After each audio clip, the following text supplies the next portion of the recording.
Grand Rising, everybody. This is Goddess Kendra. Thank you for tuning in. My video, you're like, what's that above you? I'm laying on my children's bunk bed. Anyway, so this is day 2 of my pandemic episode, volume 2. So it's crazy. My job is giving people a raise because they don't want us to quit, but I feel we put our lives on the line by working with the general public, you know what I mean? Um, and then the customers lately have been giving me attitude because I'm like, hey, you can't refill your own cup. There's coronavirus. But like I said, we have to sit here and be calm. Um, I'll definitely put a photo in here that shows people how to make their own baby, not baby wipes. Oh my goodness, you guys, I'm sorry. How to make your own hand sanitizer.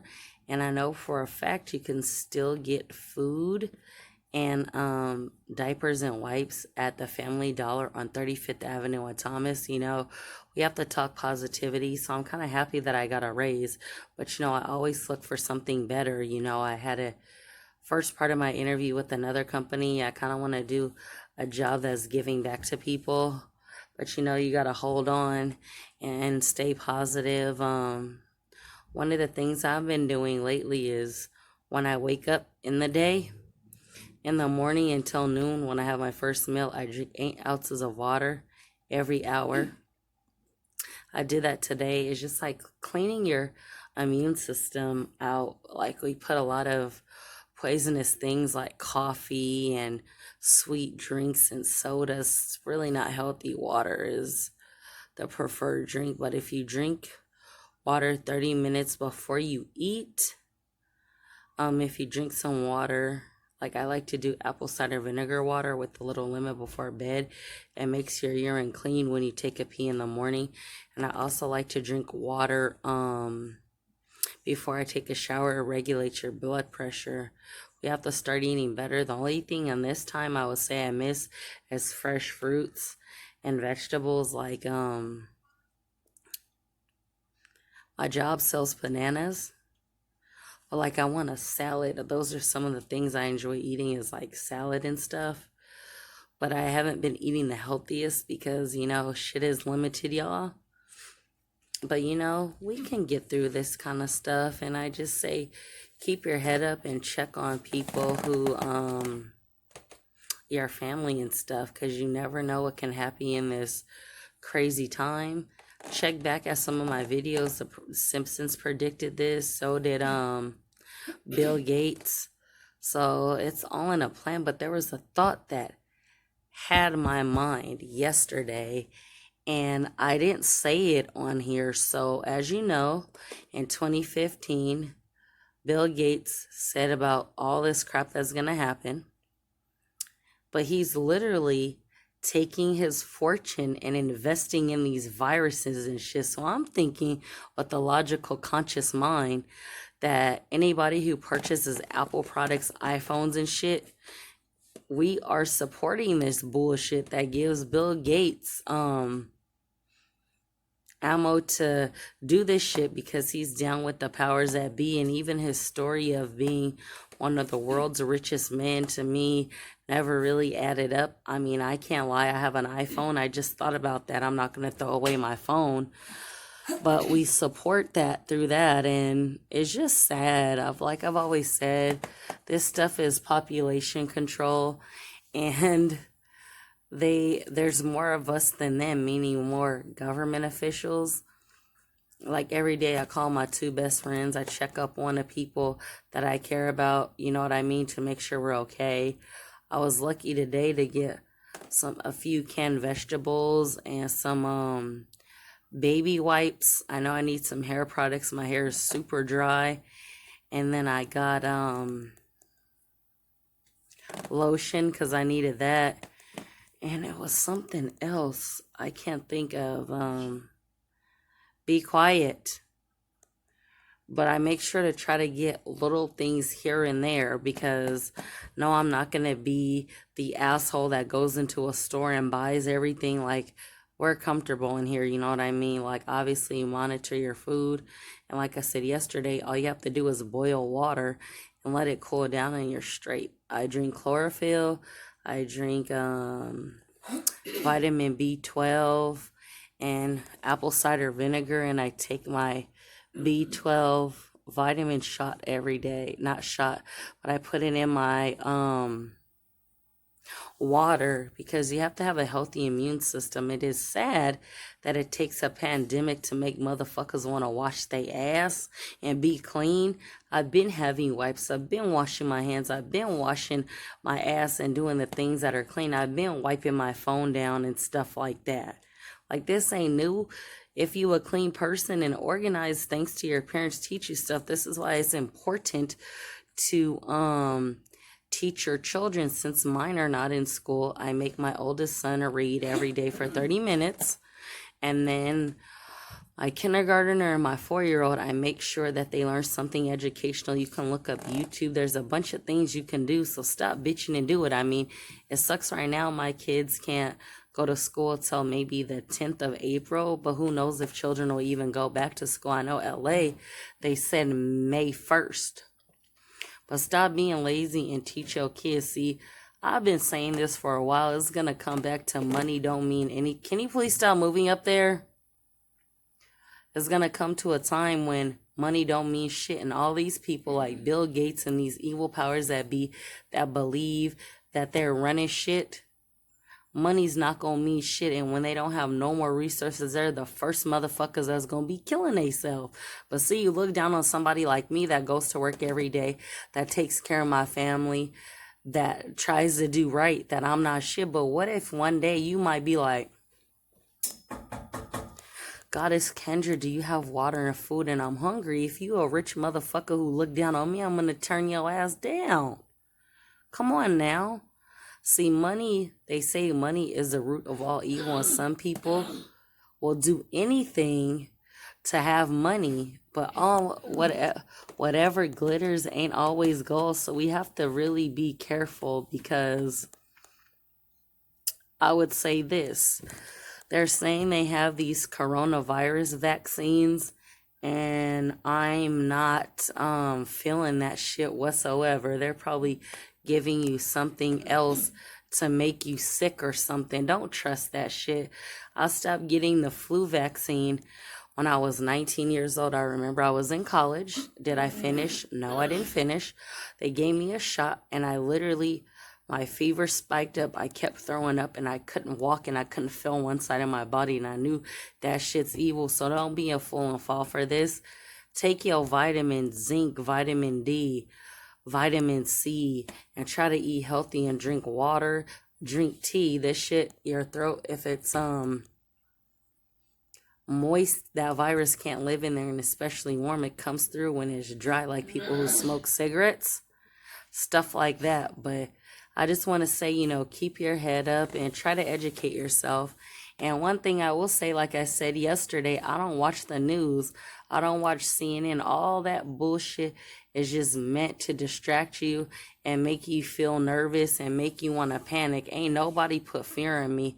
And I've always thought it was my calling to keep the masses awake even when people get angry. I don't care, because I am a truth speaker, and I will always speak the truth even if it means that I die. Thank you for watching my video, and please, please, please subscribe to my YouTube channel and click the notification button. I would like to thank my two great supporters, which is Cypher Supreme TV and Jay Tanner. Thank you, and I love you guys. Have a nice day. It was New Year's Eve 2019 when health officials in China admitted they had a problem. The health authorities have activated their most serious response level after an outbreak of a new type of viral pneumonia in central China. A rapidly growing number of people were developing a dry cough and fever before getting pneumonia. And for some, it turned fatal. Doctors have named the disease COVID-19, or Coronavirus Disease 2019, indicating that a type of virus is causing the illness. When they tried to trace its origin, they found a likely source: this food market in Wuhan. Out of the first 41 patients, 27 had been here. It wasn't conclusive evidence, but Chinese officials quickly shut down the market. They had seen this happen before at a place just like this. Health officials are trying to get a grip on an alarming outbreak of SARS. The virus originated in mainland China. Has spread across the country. The disease had been festering for months in southern China. In 2002, a coronavirus had emerged at a very similar market in southern China. It eventually reached 29 countries and killed nearly 800 people. Now, 18 years later, this coronavirus is in at least 71 countries and has already killed over 3,100 people. So what do these markets have to do with the coronavirus outbreak, and why is it happening in China?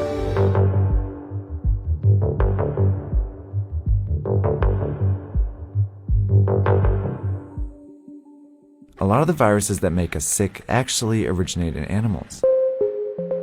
Some of the viruses that cause the flu come from birds and pigs. HIV/AIDS comes from chimpanzees. The deadly Ebola virus likely originates in bats. And in the case of the 2019 coronavirus, there's some evidence it went from a bat to a pangolin before infecting a human. While viruses are very good at jumping between species, it's rare for a deadly one to make this journey all the way to humans. That's because it would need all these hosts to encounter each other at some point. That's where the Wuhan market comes in. It's a wet market. A kind of place where live animals are slaughtered and sold for consumption.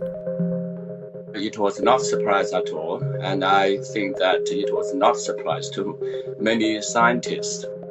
Peter Lee is a professor and expert on China's animal trade. The cages stack about one over another. Animals at the bottom are often soaked with all kinds of liquid, animal excrement, pus, blood, or whatever the liquid they're receiving from the animals above. That's exactly how a virus can jump from one animal to another. If that animal then comes in contact with or is consumed by a human, the virus could potentially infect them. And if the virus then spreads to other humans, it causes an outbreak. Wet markets are scattered all over the world, but the ones in China are particularly well known because they offer a wide variety of animals, including wildlife. This is a sample menu reportedly from the market in Wuhan. These animals are from all over the world, and each one has the potential to carry its own viruses to the market. The reason all these animals are in the same market is because of a decision China's government made decades ago. Back in the 1970s, China was falling apart. Famine had killed more than 36 million people, and the communist regime, which controlled all food production, was failing to feed its more than 900 million people. In 1978, on the verge of collapse, the regime gave up this control and allowed private farming. While large companies increasingly dominated the production of popular foods like pork and poultry, some smaller farmers turned to catching and raising wild animals as a way to sustain themselves. At the very beginning, it was mostly peasant household backyard operation of turtles, for example. That's how wildlife farming started to get off the ground. And since it started to feed and sustain people, the Chinese government backed it. So it was imperative for the government to encourage people to make a living through whatever productive activities they can find themselves in. You can lift yourself out of poverty. No matter what you are doing, that's okay. But then in 1988, the government made a decision that changed the shape of wildlife trade in China. They enacted the Wildlife Protection Law, which designated the animals as resources owned by the state and protected people engaged in the utilization of wildlife resources. That's one of the most devastating problems of the law, because if you designate the wildlife as a natural resource, that means it is something you can use for human benefits. The law also encouraged the domestication and breeding of wildlife. And with that, an industry was born. Small local farms turned into industrial-sized operations. For example, this bear farm started with just 3 and eventually grew to more than 1,000 bears. Bigger populations meant greater chances that a sick animal could spread disease. Farmers were also raising a wide variety of animals, which meant more viruses on the farms. Nonetheless, these animals were funneled into the wet markets for profit. While this legal wildlife farming industry started booming, it simultaneously provided cover for an illegal wildlife industry. Endangered animals like tigers, rhinoceroses, and pangolins were trafficked into China. By the early 2000s, these markets were teeming with wild animals when the inevitable happened. The latest on the deadly SARS virus, the worldwide death toll up again today. China has reported more than 1,400 cases of infection nationwide. It is what health officials have feared all along. In 2003, the SARS outbreak was traced to a wet market here in southern China. Scientists found traces of the virus in farmed civet cats. Chinese officials quickly shut down the markets and banned wildlife farming. But just a few months after the outbreak, the Chinese government declared 54 species of wildlife animals, including civet cats, legal to farm again.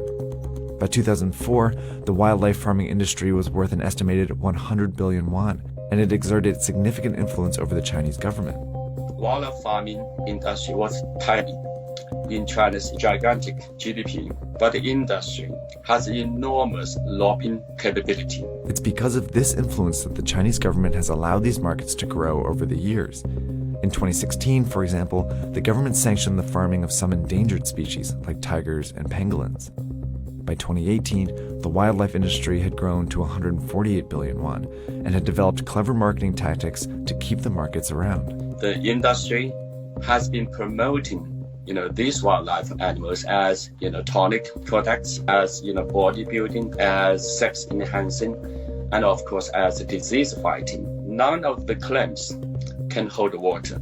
Yet these products became popular with an influential portion of China's population. The majority of the people in China do not eat wildlife animals. Those people who consume these wildlife animals are the rich and the powerful, a small minority. It's this minority that the Chinese government chose to favor over the safety of the rest of its population. These parochial commercial interests of small number of wildlife eaters are hijacking China's national interest. Soon after the coronavirus outbreak, the Chinese government shut down thousands of wet markets and temporarily banned wildlife trade again. Organizations around the world have been urging China to make the ban permanent. Chinese social media, in particular, has been flooded with petitions to ban it for good this time. In response, China is reportedly amending the wildlife protection law that encouraged wildlife farming decades ago. But unless these actions lead to a permanent ban on wildlife farming, outbreaks like this one are bound to happen again.